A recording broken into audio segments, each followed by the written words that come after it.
Sementara itu, saudara, pihak sekolah mengaku telah mengawasi aktivitas siswa selama belajar mengajar. Namun, pihaknya bilang punya keterbatasan dalam pengawasan siswa utamanya saat jam istirahat. Pihak sekolah telah menyerahkan kasus ini ke polisi. Sudah mengawasi, karena itu kejadiannya kan di jam istirahat.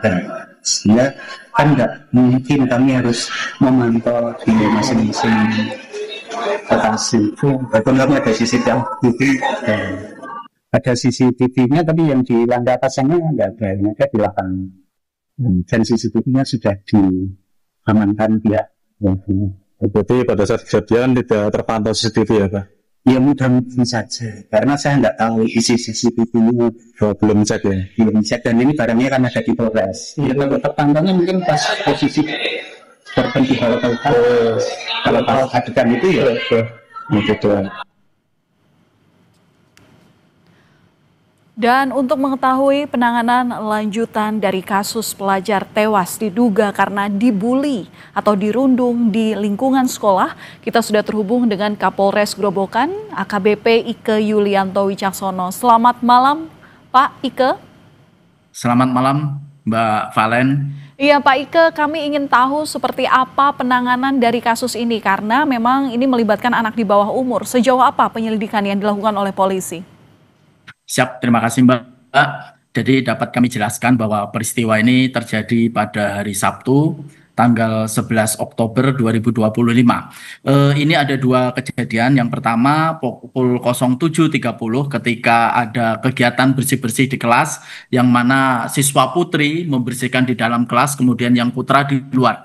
Kemudian mulai terjadilah saling ejek antara keduanya. Dari pelaku diduga pelaku atas nama inisial FEK menyampaikan kamu perempuan, kalau perempuan di dalam. Kemudian dari korban menyampaikan aku tidak perempuan sambil menendang diduga pelaku FEK. Kemudian peristiwa berlanjut ketika terjadi jam istirahat pukul 11.30 di mana ada celetukan siswa, awakmu berani sama siapa? Akhirnya dijawab oleh korban, saya berani sama inisial A. Kemudian mereka berkelahi. Pada saat berkelahi, korban jatuh dengan posisi kepala kena lantai. Kemudian kejang-kejang dibawa ke UKS. Setelah dari UKS, guru tahu, dibawalah ke Puskesmas. Setelah diperiksa di Puskesmas, ternyata korban ini sudah dalam keadaan meninggal dunia.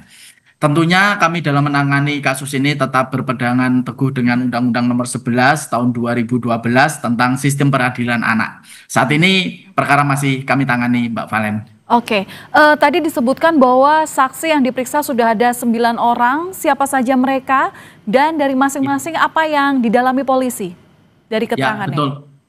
Ya, yang kami dalami saat ini menjadi 10 karena tadi sore kita melakukan pemanggilan lagi. Jadi ada 4 orang guru, kemudian 6 orang dari siswa, teman-temannya semuanya. Karena ini anak tentunya kita dampingi oleh Bapas dan instansi terkait. Oke, Pak Ike, ini kalau kami baca di media, ini ada pengakuan dari pihak orang tua yang mengaku bahwa anaknya ini menjadi korban perundungan.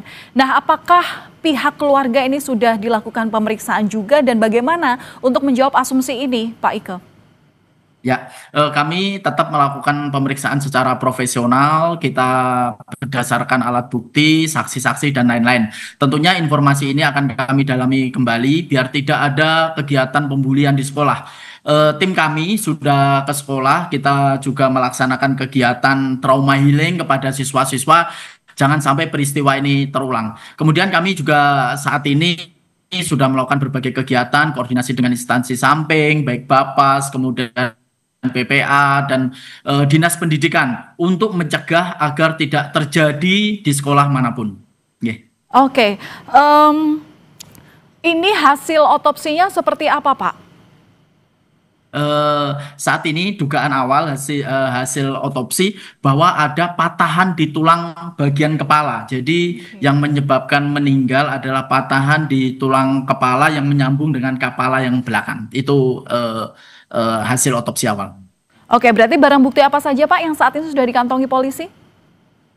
Kalau saat ini barang bukti dari hasil otopsi, kemudian dari hasil pemeriksaan saksi korban, kemudian karena ini tidak menggunakan alat, jadi kami lebih banyak ke arah saksi, hasil otopsi, kemudian CCTV yang digunakan. Yeah. Oke, apapun ceritanya memang harus ada kepastian hukum, kami kawal Pak, apapun nanti hasil penyelidikannya karena memang hukum seadil-adilnya harus ditegakkan. Terima kasih sudah berbagi informasi dengan Kompas TV di Kompas Malam, Kapolres Grobogan AKBP Ike Yulianto Wicaksono. Selamat malam Pak, salam sehat selalu.